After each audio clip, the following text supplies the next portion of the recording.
మీ car కి best ceramic coating premier care Apexer car detailing studio for contact.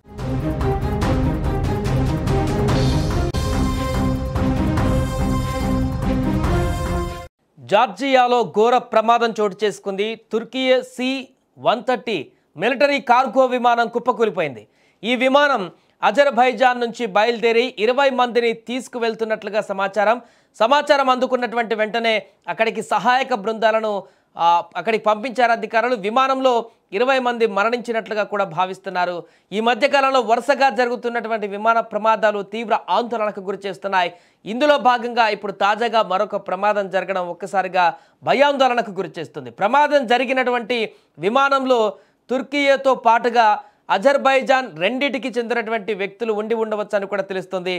కానీ సంఖ్య స్పష్టంగా తెలియట్లేదు. కార్గోకు సంబంధించినటువంటి విమానం కాబట్టి అక్కడ టర్కీ అజర్బైజాన్ సరిహద్దుకు సమీపంలో ఉన్న జార్జియా తూర్పు కాకేటీ ప్రాంతంలో తుర్కీ C-130 మిలిటరీ కార్గో విమానం కుప్పకూలిపోయింది.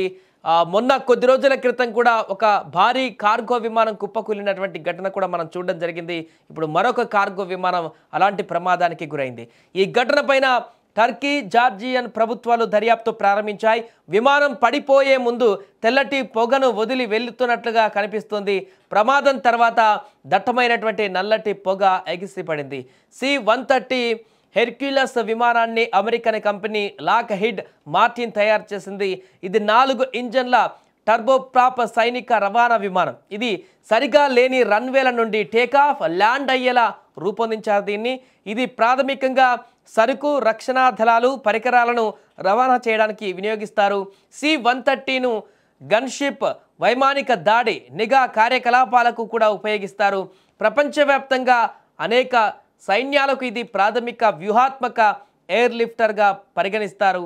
ప్రమాదానికి కారణంతో పాటు విమానంలో ఉన్న వారికి సంబంధించినటువంటి వివరాలు కూడా టర్కిష్ ప్రభుత్వం ఇంకా విడుదల చేయలేదు.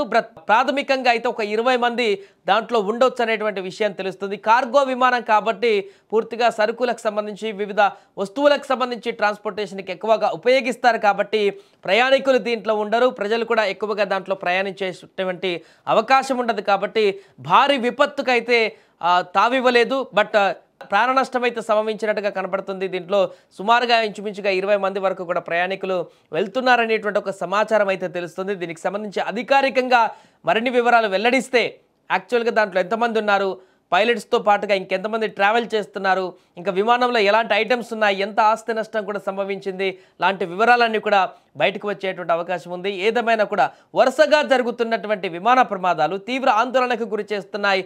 ఈ యొక్క ప్రయాణాలు చేసేటువంటి వారిని ప్రయాణికులను కూడా ఆందోళనకు గురి చేస్తున్నాయి. మొన్ననే కొద్ది రోజుల క్రితమే భారీ కార్గో విమానం అహ్మదాబాద్లో ఎలాంటి ఘటన జరిగిందో ఆ స్థాయిలో ఒక విమాన ప్రమాదం జరిగింది. కొద్ది రోజుల క్రితమే మనం చూసాం. చాలా పెద్ద బ్లాస్ట్ జరిగింది ఆ విమానం ల్యాండ్ అవుతున్నటువంటి సందర్భంలోనే. ఇప్పుడు మరొక విమానం కూడా కార్గోకి సంబంధించిన విమానం అలాంటి ప్రమాదానికి గురి కావడం అనేది సంచలనంగా మారింది. వరుసగా జరుగుతున్నటువంటి ఈ యొక్క ప్రమాదాల పైన పూర్తిగా విశ్లేషించుకోవాల్సిన అవసరం కూడా ఏర్పడింది.